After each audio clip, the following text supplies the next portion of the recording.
friend, welcome back to Once Upon a Stitch Nook. I'm glad you're here.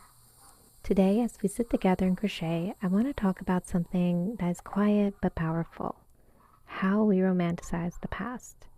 Why we do it, why it brings us comfort, how that quiet longing shaped movements like cottagecore, fairycore, and slow living.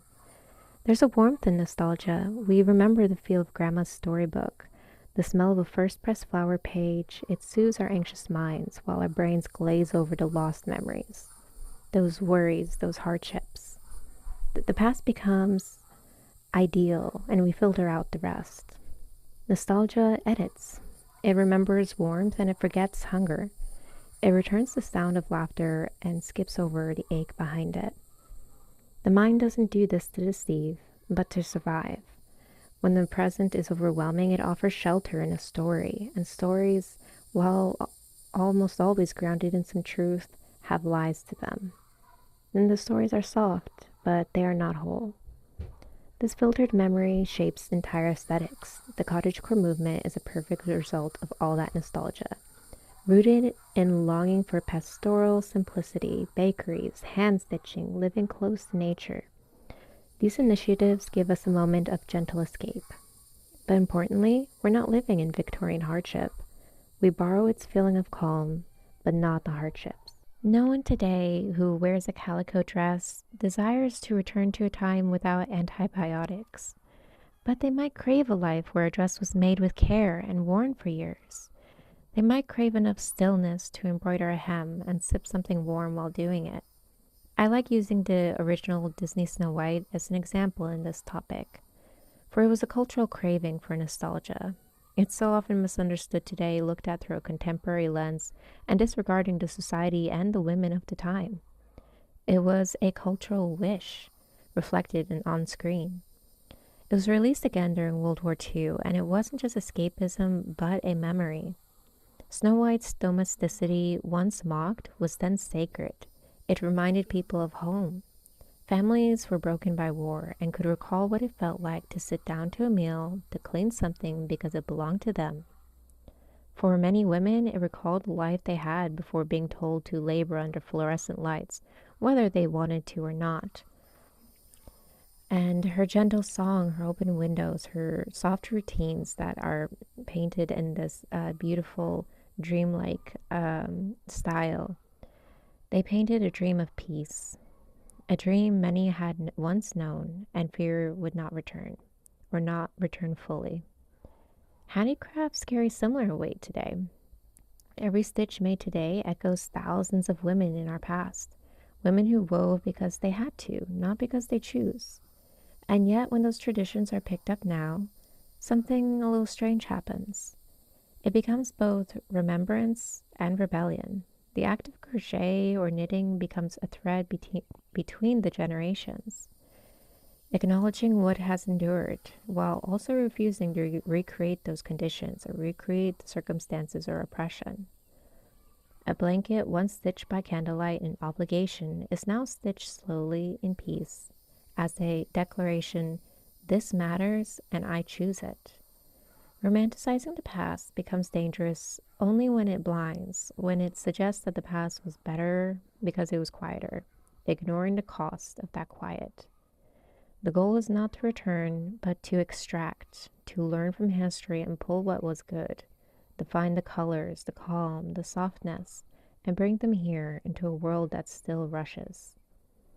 It's not dishonest to long for the rhythm of simpler times, but it becomes honest only when shadows are acknowledged too. The past should not be a pedestal or a prison. It should be a well. Lower your bucket, draw up what nourishes life, and leave behind what was bitter. Romanticizing is not inherently naive. It is only dangerous when it is mistaken for truth. Better to see it as a method, to use it to soften the sharp corners of now, to keep what made life livable. Traditions, aesthetics, stories, those things that made life, even then, wonderful or warm or focused on family or values, but still cut away what was unbearable, the oppression, the struggling financially, the struggling to make ends meet, the violence in the home, violence in war. We don't want those things, but we should acknowledge them and not acknowledge that those before us went through them while they carried these traditions, these aesthetics, these fashions that we admire today. And in that, peace is made, not with history, but with the parts that are worth keeping. I take this away a lot lately, where we don't seem to be learning from our past and we don't seem to be incorporating lessons that our predecessors learned and cherished or built, and then we disregard them along with the bad, or we pull in the bad along with what was good. I think we just need to be more mindful, and that's why so many are getting worn out today and look to the past as a source of their comfort and are trying to pull out those good things. I hope we can do better and always better ourselves. And I would love to continue this topic and hear your thoughts on the romanticization of the past and the hobbies and aesthetics and fashion that we seem to, or at least many of us seem to crave and are pulling into our modern day life.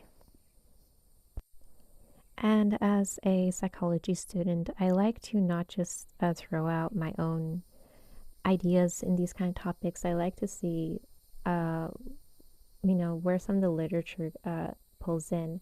And when I was looking into nostalgia, the psychologists do say that nostalgia can improve mood, raise self-esteem, and give us hope, which is definitely easy to understand. It reconnects us with who we were. It reminds us what we have survived and that we were loved, and that maybe we're still becoming someone whole.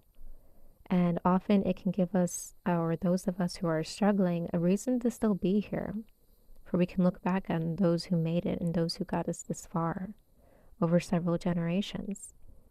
So a little bit heavy there, sorry for that, but I did want to acknowledge some of the benefits that come with nostalgia and why it is utilized so much and why it is just very innately human.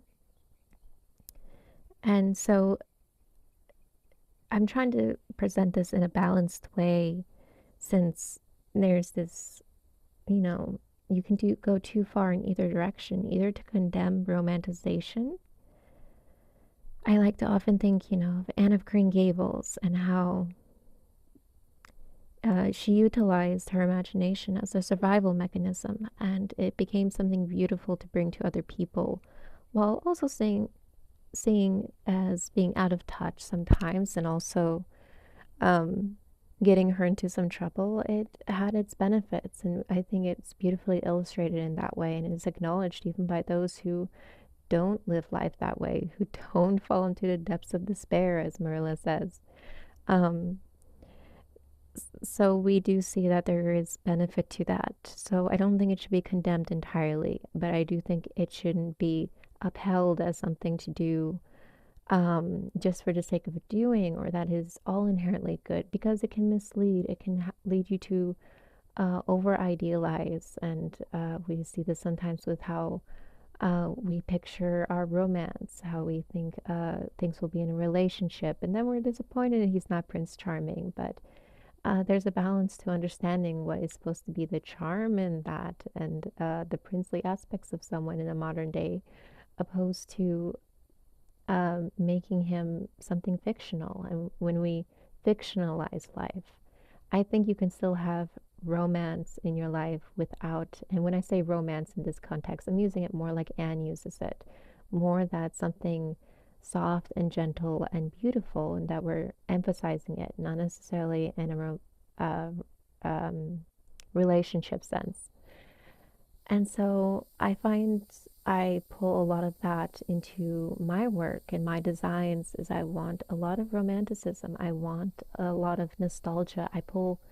My main sources are really from things I loved through childhood and love to today, and want to keep pulling that into my modern day. So it's coming from the past as in my childhood. And so things like Anne of Green Gables, like Pride and Prejudice, or even like more contemporary, like Avatar: The Last Airbender.